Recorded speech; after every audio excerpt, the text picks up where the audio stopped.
TDP జాబితాపై జేసీ ప్రభాకర్ రెడ్డి ఆసక్తికర వ్యాఖ్యలు చేశారు. అభ్యర్థుల జాబితా సిద్ధంగా ఉందని చెప్పారు ప్రభాకర్ రెడ్డి. బీజేపీతో 2-3 రోజుల్లో పొత్తు ఖరారయ్యే ఛాన్స్ ఉందన్నారు జేసీ. అందుకే లిస్ట్ కొంచెం ఆలస్యమవుతోందని వ్యాఖ్యానించారు. ముగ్గురే కనిపిస్తారు, చంద్రబాబు నాయుడు, లోకేష్, ఒకటి ప్రభాకర్ రెడ్డి. మా వలన మేలు, ఎందుకంటే పొత్తు అనేది ఒకటి ఉంది, బీజేపీతో పోతున్నట్టుంది. I think with in 3-4 days అంత వచ్చే లిస్ట్ అంతా తయారైంది. పొత్తుల్లో ఏమవుతుందంటే కొందరు మాకు ఇవి కావాలన్నప్పుడు మేము కొద్దిగా అడ్జస్ట్ చేసుకోవాలి. మా వాళ్ళని కూడా మమ్మల్ని కూడా ఒకవేళ రేపు తాడిపత్రి కావాలంటే నన్ను వచ్చి ప్లీజ్ చేయాల్సిందే. అది పరిస్థితి కాబట్టి అంత తొందరగా ఏం లేదు, అయిపోతాయి ఒక 3-4 daysలో. జేసీ ప్రభాకర్ రెడ్డి కొడుకు అస్మిత్ రెడ్డి చేసిన వ్యాఖ్యలు కూడా ఇంట్రెస్టింగ్ గా మారాయి. నాకు సీట్ ఇవ్వకపోయినా పర్వాలేదు అన్నారు ఆయన.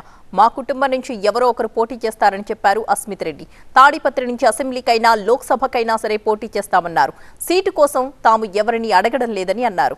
సంతానలేమి సమస్యతో బాధపడుతున్నారా? చింతించకండి. సుమారు 90,000 జంటలకు ఆనందం నింపింది ఓఎస్ఎస్ ఫర్టిలిటీ. ఈ రోజే 7825893600 కి కాల్ చేయండి. సంతానోత్పత్తి చికిత్సపై భారీ డిస్కౌంట్లు పొందండి. గుడ్ న్యూస్ చెప్పండి. నాకు సీటు ఎక్కువైనా పర్లే, నేను ఒకటే చెప్తా, మా ఫ్యామిలీ నుంచి అయితే ఎవరో ఒకరైతే పోటీ చేస్తారు. తాడిపత్రి నుంచి అయినా ఎంపీ అయినా ఎక్కడో దగ్గర చాలు. మాకు మేమేం ఎక్కడ పోయి ఎవరిని అడగట్లేదు. మాకు అది కావాలి ఇది కావాలని.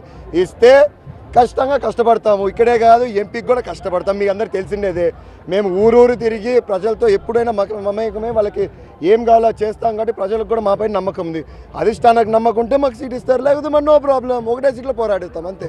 అన్న వారు 1 సైడ్ వారు 10 సైడ్ల నుంచి వస్తుందో మనకేలా, మన కష్టం మనం చేద్దాం. ప్రజలు నిర్ణయిస్తారు. మనం ఎందుకు మాట్లాడాలి దాని గురించి? ప్రజలు నిర్ణయిస్తారు.